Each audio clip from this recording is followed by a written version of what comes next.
let's start with REITs first. How am I actually going to pick up the REITs for this month? So for the REITs, again, I just want to give some very overall market conditions. I don't know why REITs price actually remain very depressed. I really don't understand why the REITs price is actually so. Let me just show the chart. This is the REITs index or S-REIT index. So you can see that during COVID period, it actually dropped all the way down, right? Based on the index. This was COVID. And now basically we are back to COVID level. It's crazy, right? I don't know. Anybody can help me here. Anybody can think of a very good reason how come now the REITs price deserve to be back at COVID level. I really cannot understand why the REITs price is so low. And anybody want to share? How come the REITs price can be so low?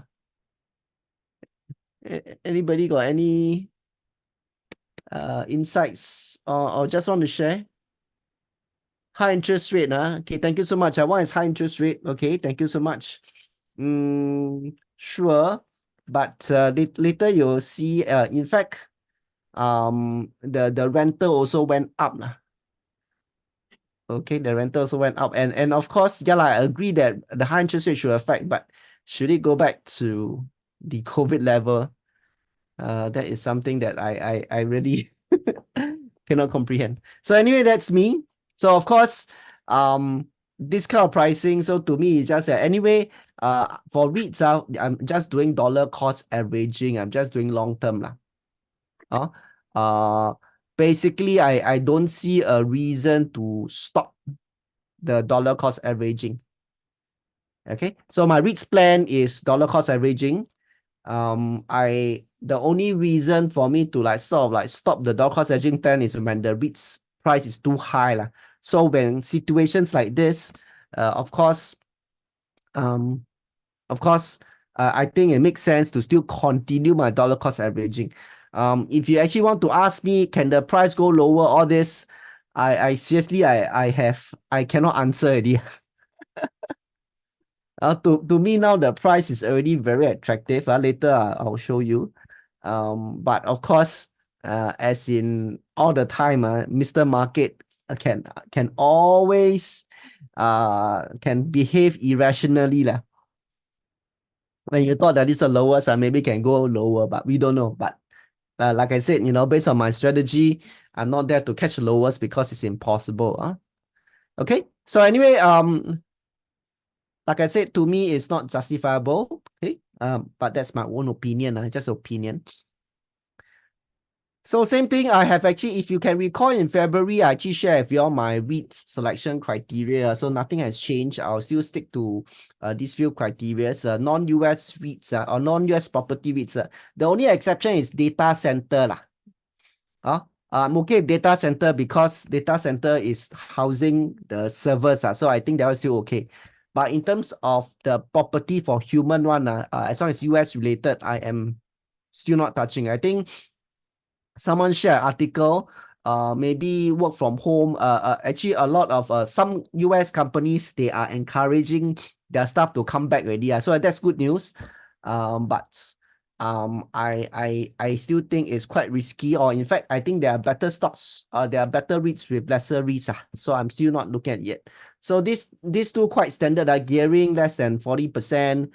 Interest cover more than 3 times. So this one has been the criteria for the longest time. And I'm only looking at yield for more than 5%. If anything lesser, then I myself put inside the treasury bills and things like that.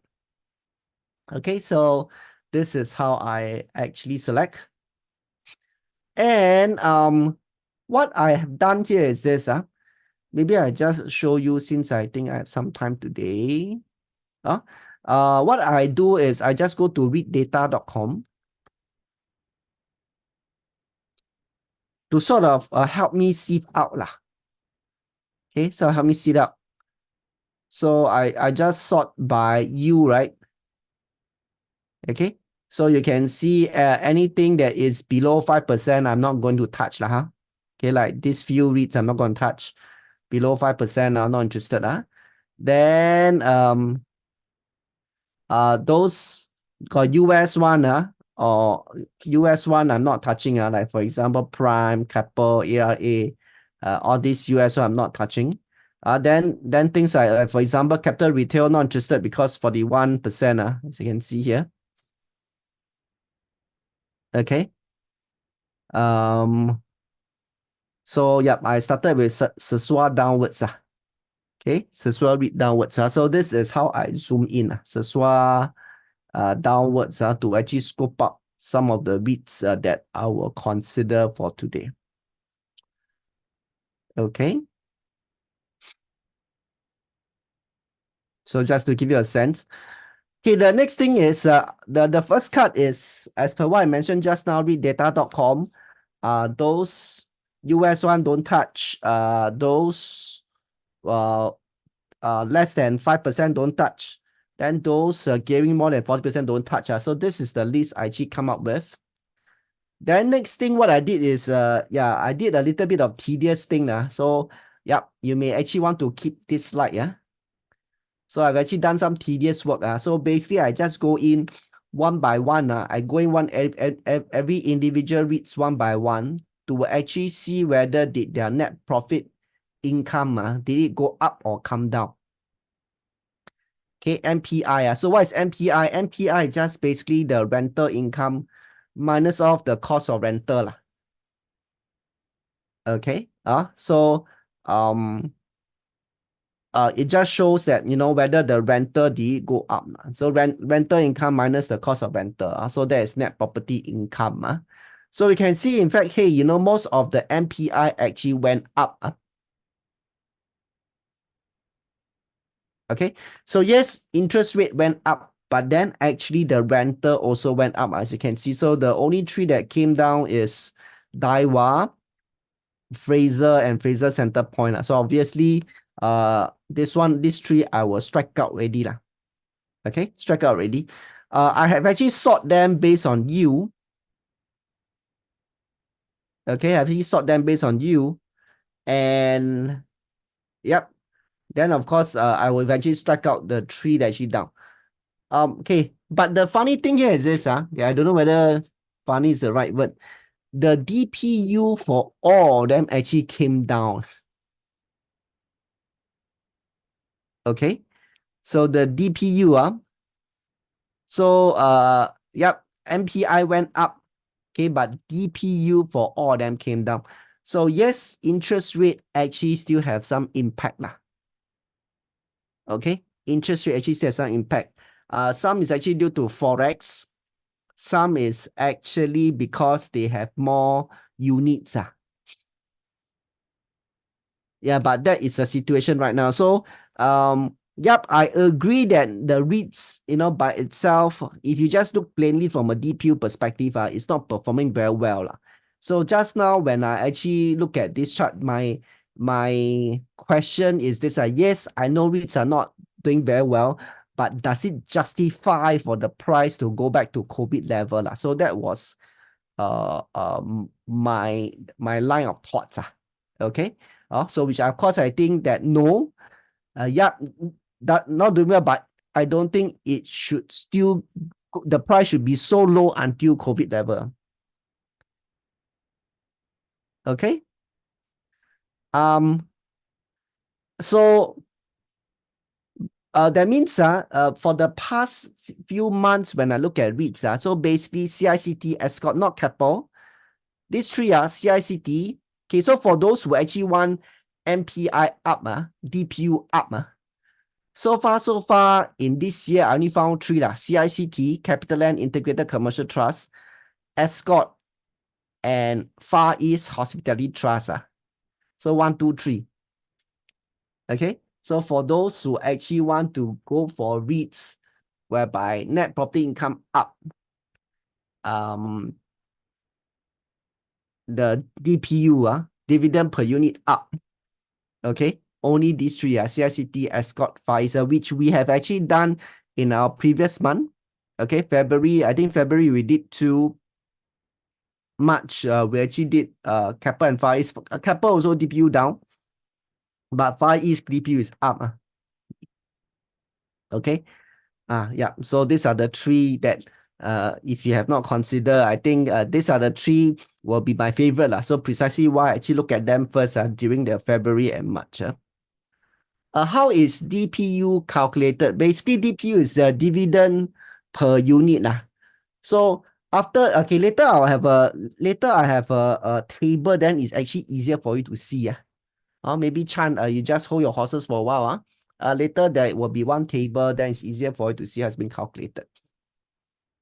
Okay, and yep. So of course, I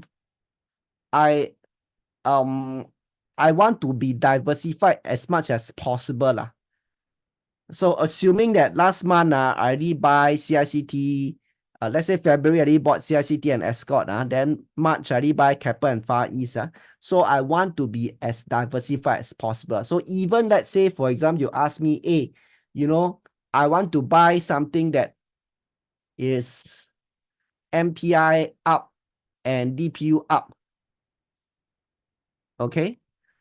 Or should I actually be diversified? So my answer is we should be diversified.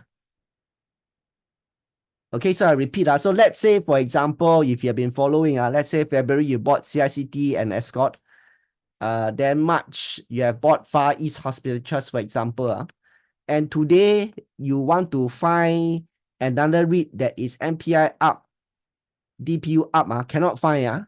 So you are thinking, hey, maybe you should buy back this one, CICT Escort. So my suggestion would be that no, we should be diversified. Okay, so this is my suggestion. I think diversification is more important. Okay, rather than trying to get everything that is DPU or NPI.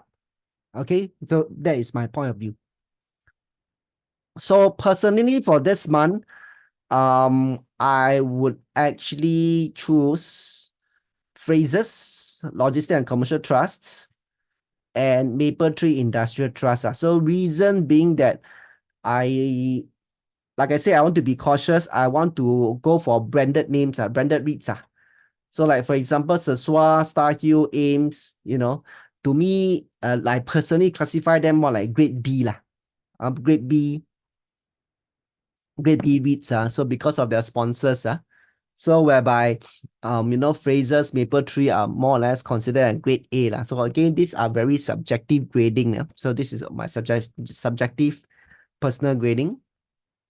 So I focus on these two. So the other reason why I actually choose these two is because the DPU decreases is is one of the least insignificant. I think they only drop by 1%, something like that. So whereas there actually some DPU drop by about 10%, 9%, 10%. So whereas these two, the DPU decrease is only drop by 1%. So I think it's something that I can accept. Okay, so this is how I chose the REITs for this month. Hopefully it's clear. If there is any questions, feel free to pop in and ask. What I'm trying to do is to just share how did I actually end up selecting these two REITs. So just a quick overview. Number one, I go and look at the REITs data. My first cut is those with US property REITs I take out. Those use less than 5% I take out. Gearing less than 40% I take out. Interest cover less than 3 I take out. Okay. Then after that, I will go and what I did was I go and check the NPI, year-on-year growth. NPI stands for net property income. Okay, they increased from last year. So these three I will take out, Daiwa House, Fraser Hospitality, and Fraser Centrepoint take out. Then after that, I will rank them based on you, and I choose the branded REITs. So that's how I end up with these two REITs.